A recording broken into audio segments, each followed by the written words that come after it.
ndinotovaudza kuti vanangu inini ndiri positive. Saka ndikadzika kumashops mukaona 7 dzachaya musina kudzoka pano. Teerai nepiritsi. Kana kuti tadzokera muri Zimbabwe pano paZesty News pano pachange tichimhanya news updates ezvakasiyana-siyana zvinenge zvichiitika muno munyika yedu Zimbabwe. So kana uri munyowani kusubscribe mahara wotena on the notification bell so that patinodzoka nemamwe news updates uchange uchingozvionera pamhino sefodya. Vadikani pano paZesty News tinotaka kubatirai news updates ezvinhu zvakasiyana-siyana zvinenge zvichipisa mumastreets esocial media kunyanya.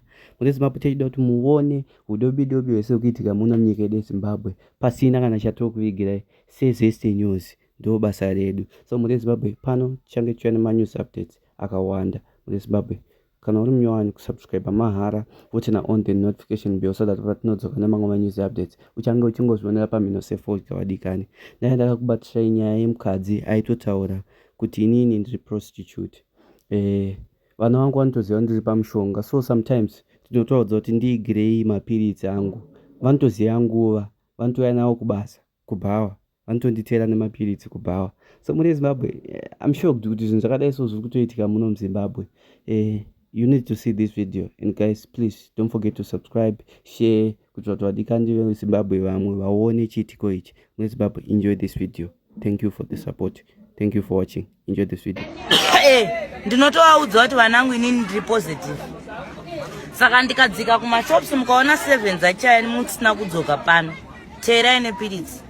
Ndifonerei muri papi ndokuudzai vanouya nepiritsi nechigubhu chemvura. Ndotodenzwa kunzi petete pechimukudiwa pasera. Ndotoenda njimhanya ndotonorowa. Ndichitorowa zambezi rangu.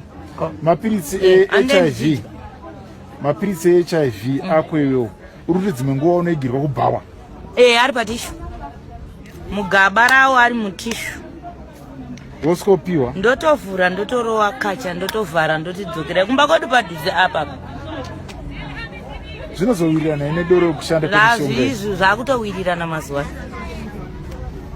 Asi handina anombopera ndakaita problem. Kana 1. Ende chandofarira kuti pachiwira ndinombopera ndakarapwa pasiki. Ndangorapwa HIV yangu. Asi handiti angudzinye kuti ndoda kupasa anoidawo. Kana murume kuti unomutaurira kuti uri HIV positive. Uri kunwa mapiritsi. Agoziva zvese izvozvo. Asi zvakadaro kunyange wamuudza izvozvo anotaura kuti anoda kusangana newe usina dziviriro. Asi handiti angudzinye kuti ndoda kupasa anoidawo. Kana murume kuti unomutaurira kuti uri HIV positive. Uri kunwa mapiritsi. Agoziva zvese izvozvo. Asi zvakadaro kunyange wamuudza izvozvo anotaura